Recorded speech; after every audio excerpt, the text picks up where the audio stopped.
바리새파 중에서 어떤 믿는 사람들이 이방인에게 할례를 행하고 모세의 율법을 지키라 명하는 것이 마땅하다라고 말을 하니까 사도와 장로들이 따로 모였다. 회의가 이렇게 진행되는 과정들을 볼 수가 있습니다. 전체가 모인 자리에서 바리새파 중에서 어떤 믿는 사람들이 일어나서 말하고, 그리고 사도와 장로들이 이 일을 의논하러 따로 모여서 많은 변론을 한 후에 베드로가 일어나서 말을 하고 있는, 순서에 따라서 질서 있게 교회의 여러 가지 사안들을 의논하고 있는 것을 보게 됩니다. 그런데 이 바리새파 중에서 어떤 믿는 사람들이 이방인들에게 할례를 행하고 모세의 율법을 지키라 명하는 것이 마땅하다, 이렇게 말을 하고 있습니다. 교회의 어떤 질서를 말할 때 이러한 어떤 특별한 사안들을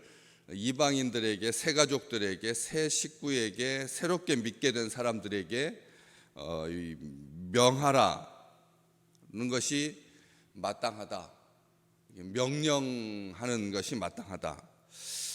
생각을 해봅니다. 교회에서 어떤 일을 사람들한테 하라고 명할 수 있는 그런 관계성이 잘 정립된, 질서 있는 그런 교회가 아니라면, 요즘 권위 없는 시대에 어떤 것에 대해서 하라고 하지 말라고 명할 수가 있는 시대가 되었는가? 교회가 무엇인가를 하라고 말하고 무엇인가를 하지 말라고 말할 수 있는 그런 시대인가?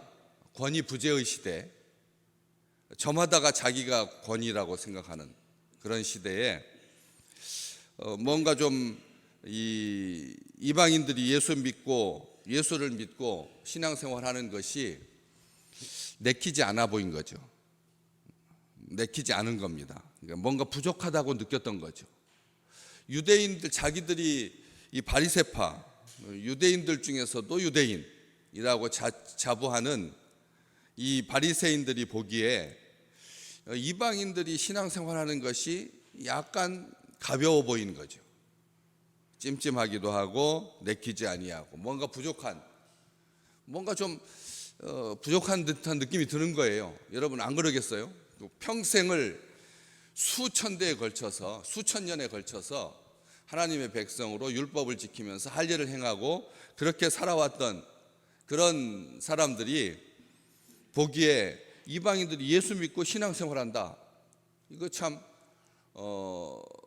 좋게 보면, 예쁘게 보면, 귀하게 보면 얼마나 아름다운 일입니까? 하나님께서 이방인들도 주를 믿어서 주께 돌아오게 되는, 정말 이게 사람들을 기쁘게 하고 하나님이 진짜 기뻐하시는 일이 이방인들이 믿고 주께 돌아오는 일인데, 그래서 예루살렘 이 공의회에 참여하기 위해서 안디옥에서부터 480km나 떨어진 예루살렘에 가는 길에 중간에 베니게와 사마리아 지역을 들러서 그 사람들에게 이방인들이 말씀을 믿고 주님께 돌아왔다라고 하는 것, 이방인들이 주께 돌아온 그 일을 말했을 때 형제들을 다 크게 기쁘게 했다.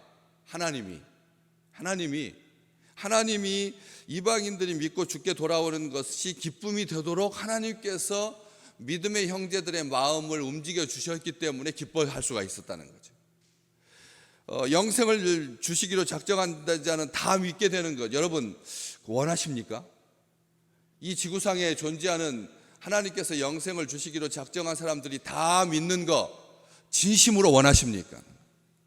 그게 기쁨이 되시기를 주님의 이름으로 축복합니다. 하나님이 그걸 기쁘게 여길 수 있도록 우리의 마음을 열어주시지 않으면 다른 사람들 믿지 않는 거, 특별하게 북한 사람들이 믿고 돌아온다, 밀양이라고 하는 그 영화에서 보듯이 자기가 벌써 하나님 앞에 용서 다 받았어요.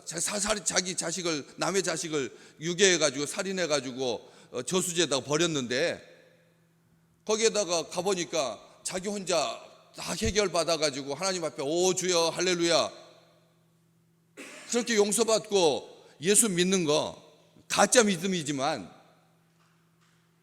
그게 어떻게 돼요? 분통 터지는 일이라는 거죠. 다 같이 기쁠 수 있는 그것은 하나님께서 주시지 않으면 있을 수가 없는 일이라는 거예요. 나하고 관계가 있는 사람, 내 자식을 구면복도 안 입혀가지고 사람 구한다고 내보내서 생떼 같은 그 아들을 세상 떠나게 하는 10년 만에 얻은 아들인데, 그렇게 세상 떠났는데 그렇게 지시했던 사람들 중에서 예수 믿고 죽게 돌아온다, 그게 나의 기쁨이 된다, 그게 생각처럼 쉬운 일이 아니다라고. 나하고 관계없는 사람들이 예수 믿고 안 믿고는 상관없는데, 나하고 관계가 되는 사람들이 죽게 예수 믿고 돌아온다. 이방인들이, 유대인들에게 이방인들이 예수 믿는다, 유대인들 중에서 유대인교 출신들 기독교인들이 이방인들이 예수 믿고 신앙생활을 한다, 이것을 우리가 생각하는 것처럼 우리가 모르는 사람들이, 예수 안 믿던 사람들이 예수 믿고 같이 한 교회에서 신앙생활을 한다라고 하는 것과 차원이 다른 겁니다. 이방인들을 사람 취급을 안 했는데, 인간이라고 생각을 안 했어요.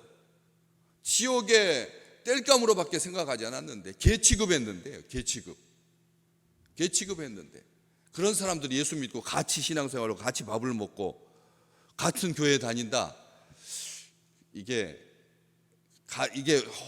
쉽게 인정되지 않는 거죠. 그러니까 원칙, 원리, 근본주의가 나오게 되는 거예요.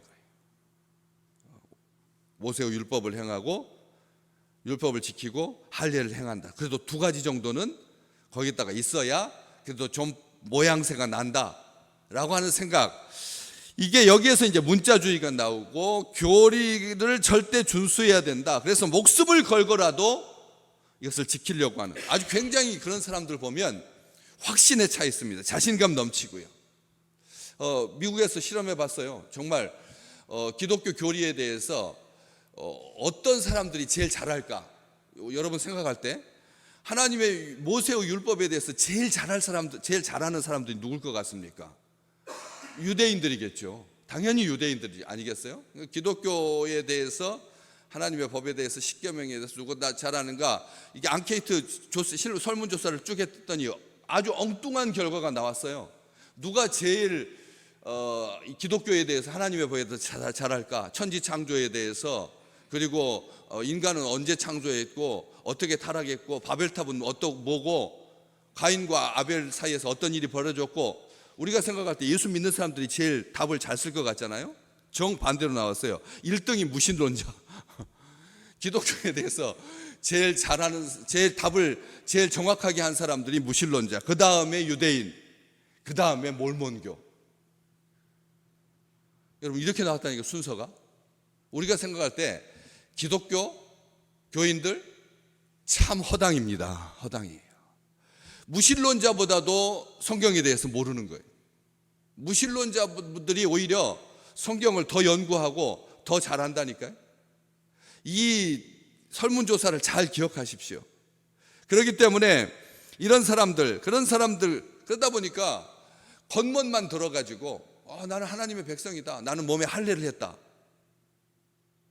모세의 율법을 지킨다, 그러니까 예수님 앞에 나와서도 자랑한 거죠.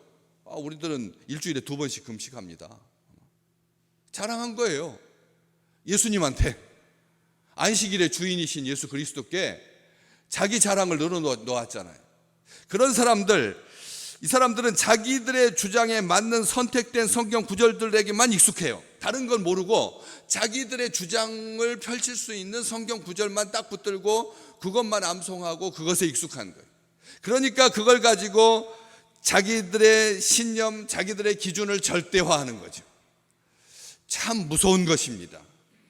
우리가 이게 자기 주장이 강한 사람들, 신앙생활 같이 하다 보면 자기 주장이 굉장히 강한 사람 의외로 많습니다. 그냥 조용하게 열심히 하나님의 말씀, 하나님의 은혜 가운데서 점점점 다 자라가는, 성숙해가는 사람들은 말이 많지 않아요. 그런데 자기 의가 아주 뚜렷하고 강한 사람, 자기 기준이 분명한 사람, 성경 몇 구절 암송하는 사람. 기도할 때 제발 성경을 암송하지 말아요. 기도할 때 믿는 자들에게는 성경 구절을 암송하고 기도하지 말아요. 우리 주님도 그렇게 기도하라고 가르치지 않았거든요. 그런데 성경을 안답시고 기도할 때 성경 구절, 제가 기도할 때 성경 구절을 암송하던가요? 이게 자기 자랑인 거예요. 자기 자랑이에요. 자기가 하고 싶은 말을 성경 구절로 대신하는 거예요. 자기가 하고 싶은 말을 성경 구절을 따다가 그걸로 기도하는 거라니까. 교인들을 가르치려고 드는 거예요. 기도할 때 성경 구절 암송하지 말아요.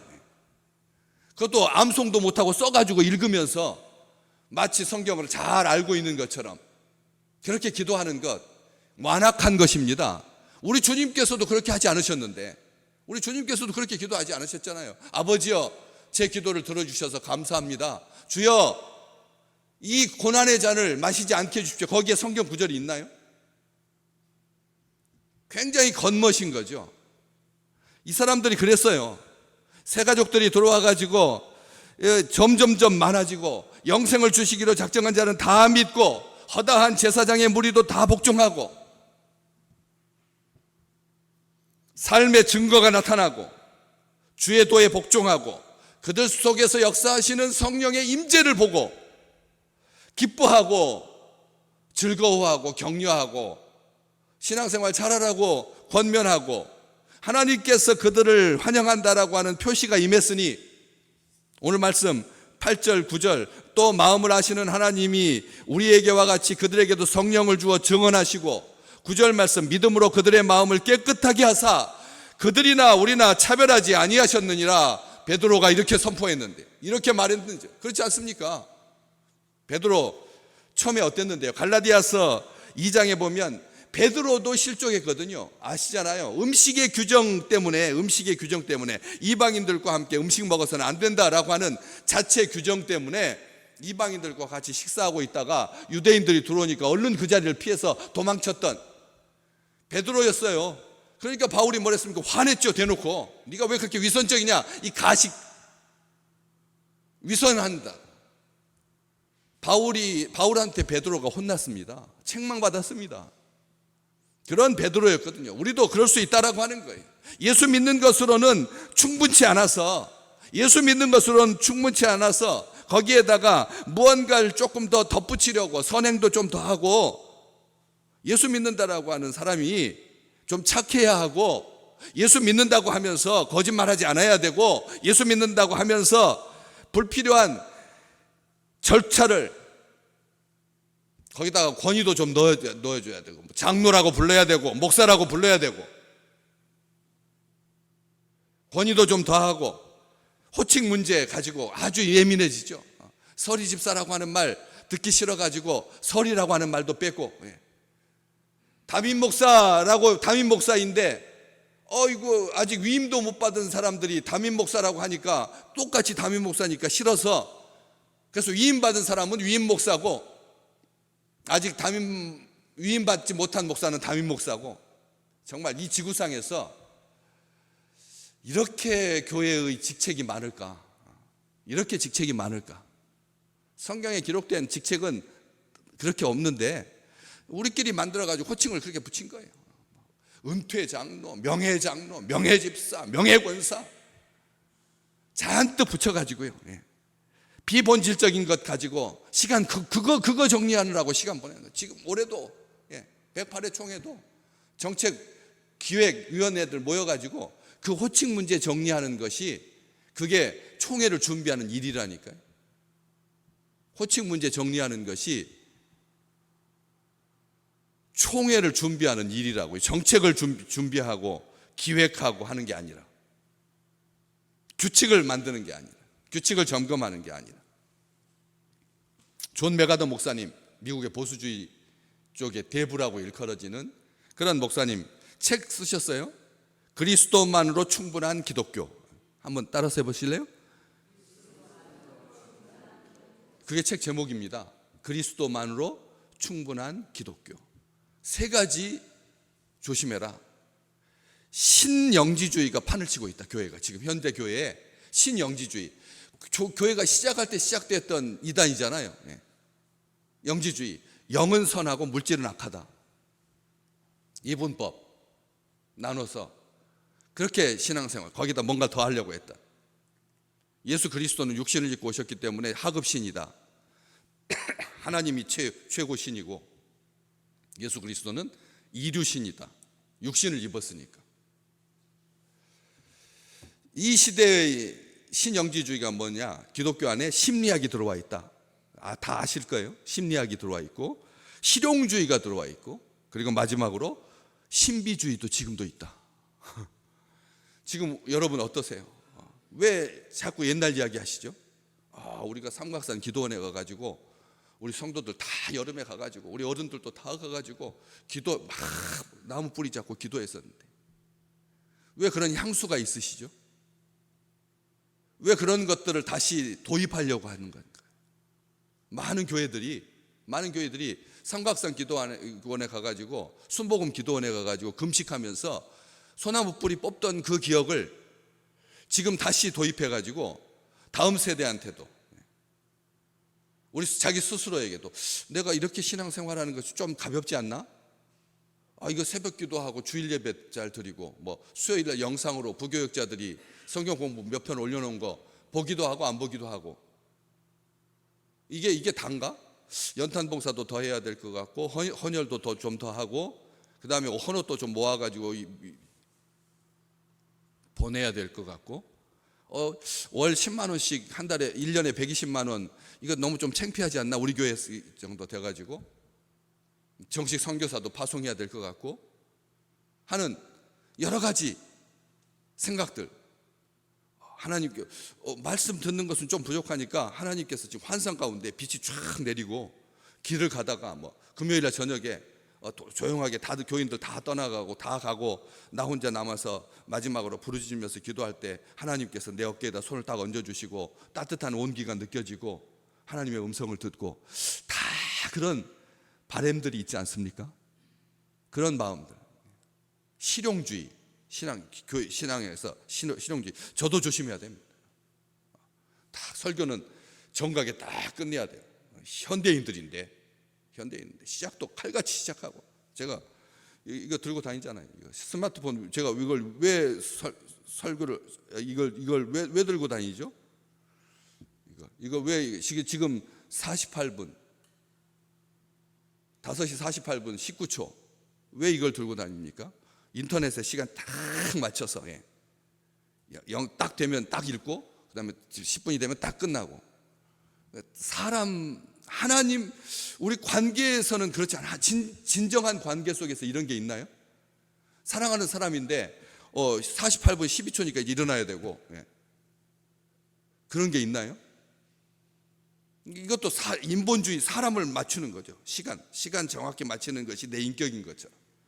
정 목사는 정말 빈틈이 없고 예외 없고 정확하고 질서 있고 균형 잡힌 목회자다 라고 하는 걸 보여주는 그런 자랑이 되어서는 안 된다는 거죠. 우리 기억하셔야 됩니다. 갈라디아서 2장 5절에 우리는 하나님의 은혜로 구원받는다. 여기 11절에도 베드로가 한 말이에요. 우리는 그들이 우리와 동일하게 주 예수의 은혜로 구원받는 줄을 믿노라. 베드로가 말했어요. 사도가 그렇게 말했다니까요. 이방인들도 할례를 받거나 모세의 율법을 지켜야 그게 하나님의 백성 되는 그리스도인이 된 증거가 아니라 우리와 똑같이 동일하게 예수 믿어서 구원받는 줄 믿는다. 이렇게 말을 했다는 거죠. 그래서 비본질적인 것에는 잠시라도 허용을 해서는 안 된다는 거예요. 비본질적인 것은 잠시라도 허용해서는 안 된다는 거예요. 새가족 교육은 몇 주간 하는 것이 법이냐? 5주 정도는 해야지. 기본적으로 7주는 해야지. 2주가 뭐냐? 코로나 시대 때 2주 모이고 3주째 환영하는 거 이게 코로나 시대 때는 해당되는 거지. 지났으면 다시 옛날로 돌아가야지 라고 하는 어떤 원칙, 이런 것들이 쌓이다 보면 적대감과 감정적 대립으로 예나 지금이나 교회의 행정, 제도에 대한 사소한 이견 충돌, 이런 것들이 다툼과 분열을 야기하고 예수 그리스도의 한 몸을, 그 순결함을, 그 일치를, 그 연대를 해치게 된다는 거예요.